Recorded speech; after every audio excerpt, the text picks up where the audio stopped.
Hey, Stewart's Chapel, Brother Don Pierson here, and Don Counts. And we want to say thank you to Dr. Barnes for allowing us to film here in his lobby. That's convenient for Don and this Don, the double D's, and we appreciate this. This is Friday's devotion, and we're still looking at walking worthy according to God's calling and the issue of being stuck. I want to talk with you about the idea of being stuck because of commitments. Being stuck because of commitments.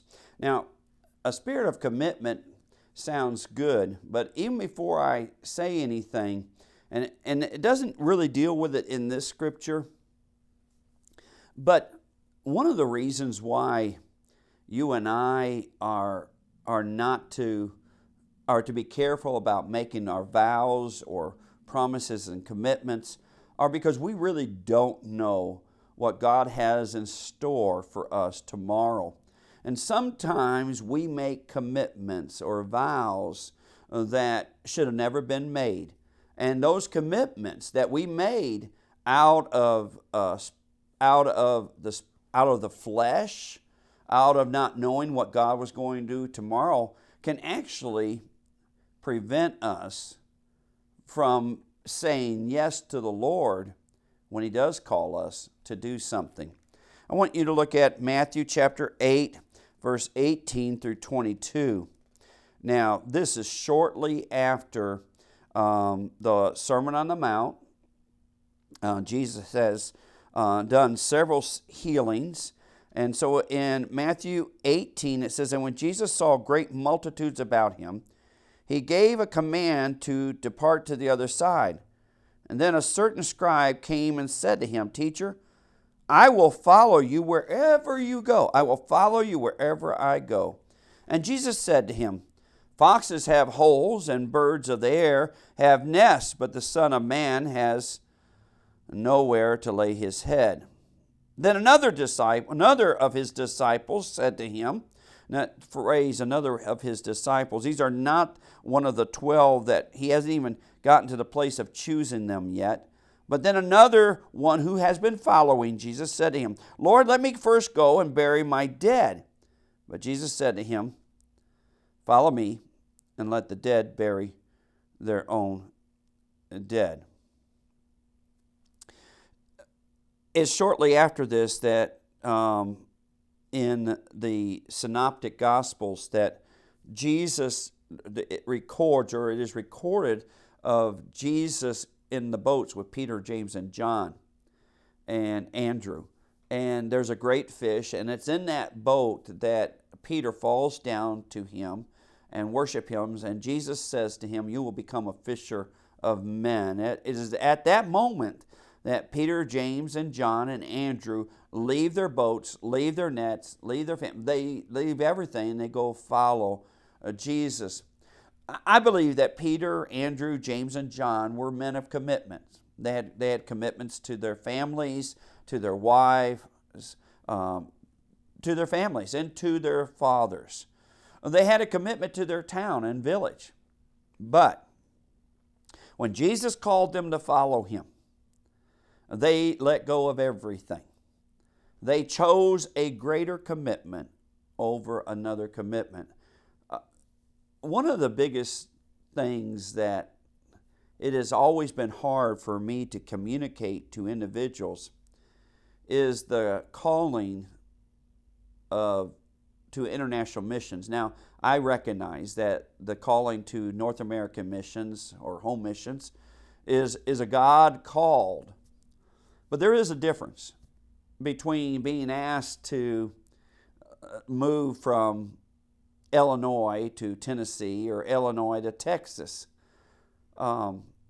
versus moving thousands and thousands of miles overseas. There's a major difference. One of the struggles that often missionaries struggle with is about, well, what about my parents? What about my father and mother? As even after they answer the call to missions and are faithful to it, that question never goes away. Things happen. We age. our parents age, and the question comes in, what's next? Same thing as struggle over children when children come back. I can speak to both of those. My father and mother had several strokes while I was on the mission field.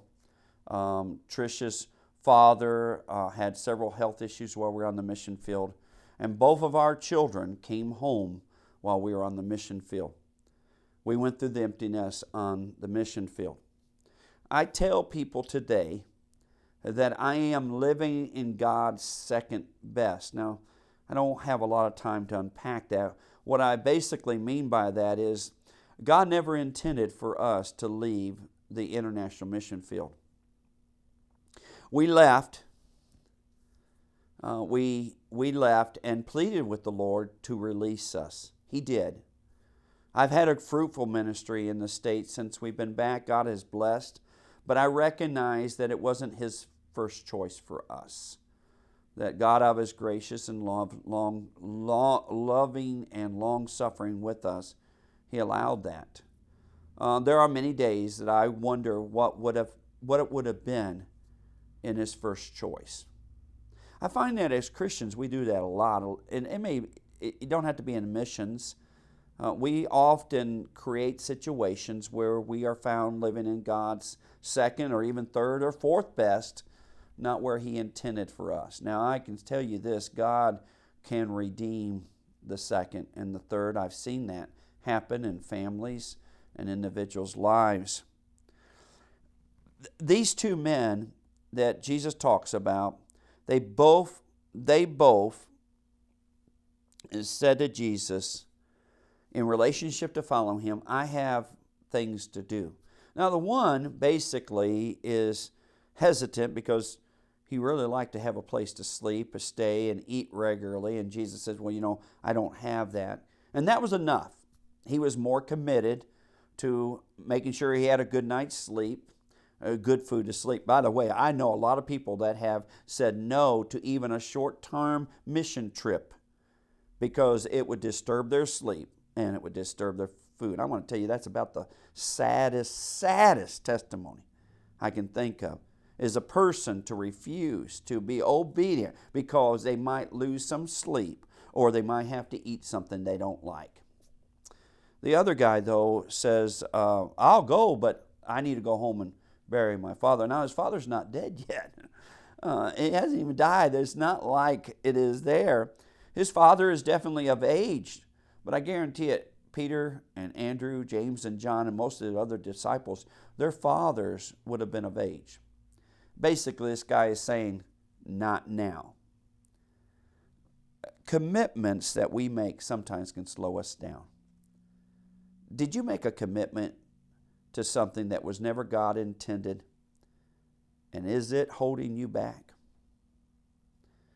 Is it possible that God is calling for you to a higher commitment now?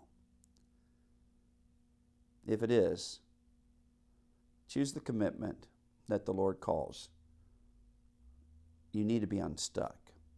Love you, Steers Chapel.